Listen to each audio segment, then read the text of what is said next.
Всем привет! Сегодня я хочу показать вам вот такой вот замечательный нож от Olfa.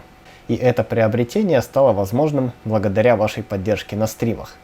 Спасибо, друзья, за донаты. Давайте теперь посмотрим поближе на этот инструмент.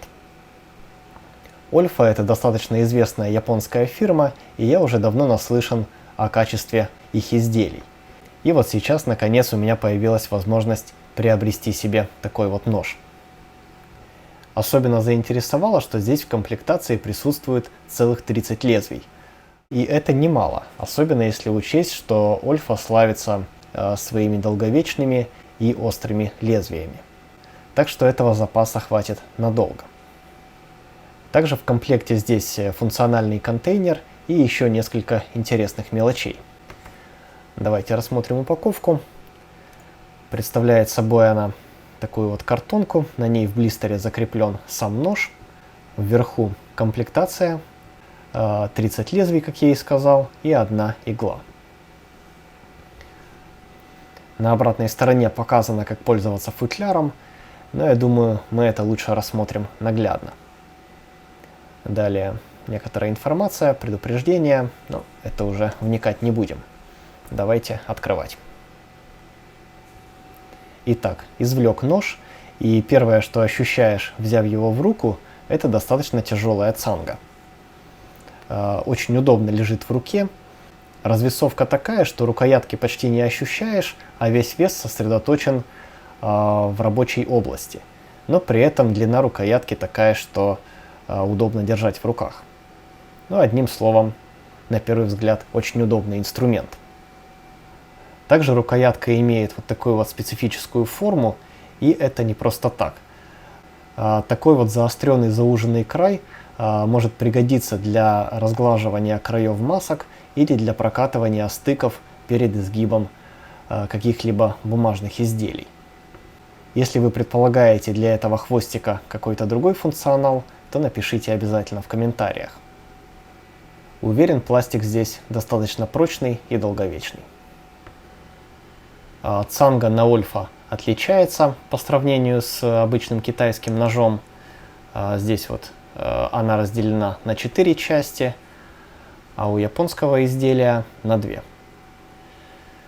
Ну и плюс сама цанга гораздо более добротная и тяжелая. Я уже говорил о весе, и вот хочу продемонстрировать.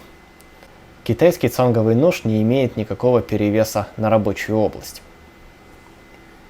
Сейчас, вот держа в руках Olfa, мне кажется, что с таким вот утяжеленным носиком будет работать удобнее. Ну а теперь давайте посмотрим на контейнер. Здесь он также довольно интересный. Он состоит из 2 секций. В одной секции находятся новые лезвия. Причем каждое из этих лезвий, точнее лезвия группами, запакованы в отдельные пакетики. Запакованы по 5 штук, и соответственно таких пакетиков здесь 6.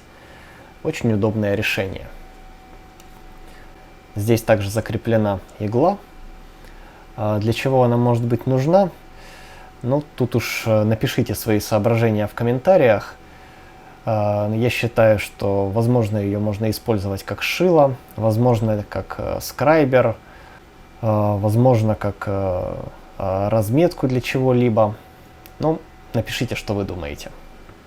Ну а рядом с контейнером с запасными лезвиями находится второй. Он предназначен для сброса использованных лезвий. Когда вы открываете первый контейнер, здесь вот также открывается небольшая щелка, сквозь которую можно сбросить использованное лезвие. Очень удобное решение, тем более, что старые лезвия я не всегда выбрасываю, а использую для каких-либо грубых работ. Ну а новое, соответственно, для более тонких и аккуратных зачисток. Так что комплект старых лезвий под рукой тоже может оказаться очень кстати. Сам же контейнер с использованными лезвиями открывается достаточно хитро. Необходимо надавить скрытую защелку. Но при этом также должен быть открыт основной контейнер, так как он немного удерживает вот эту вот вторую крышку. В общем, вот такая вот интересная конструкция. Но это еще не все функции контейнера. Давайте посмотрим дальше. Еще он используется как подставка для ножа. Причем можно использовать вот в таком вот положении и вот в таком. То есть, по сути, такая вот станция для установки цангового ножа, когда вы его не используете.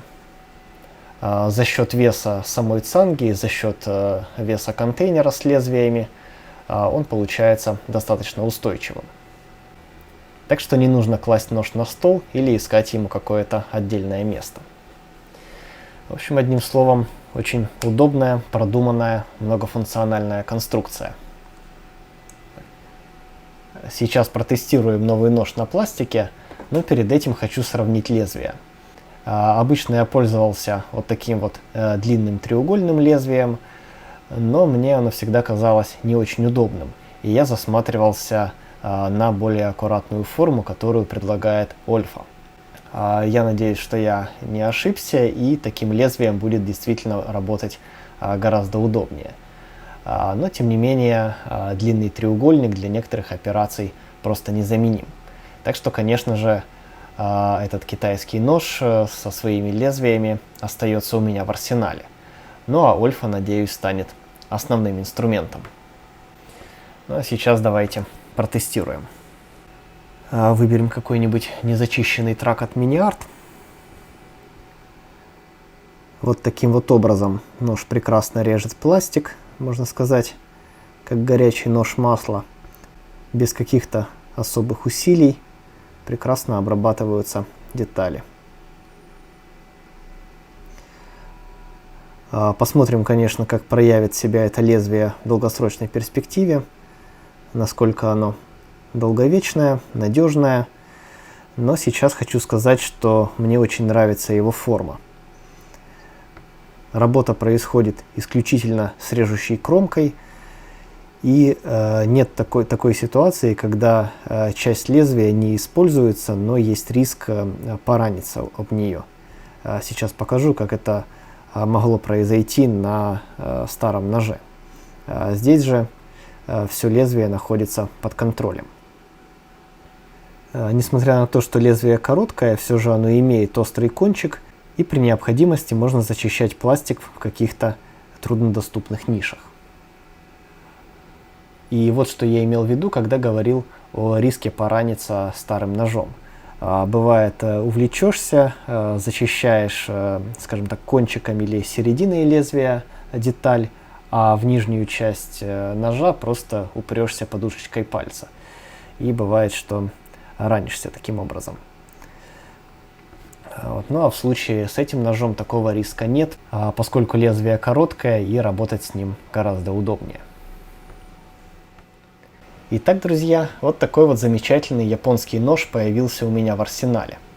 Еще раз благодарю вас за ваши донаты на стримах и благодарю Евгения, Hedgehog Modelist, за ссылку на этот инструмент. Если вам мой обзор был интересен, то обязательно поставьте лайк и напишите в комментариях, какими инструментами вы пользуетесь и что вы думаете о ножах Olfa. Я же на этом свой обзор заканчиваю. Благодарю вас за внимание. Всем пока и до новых встреч!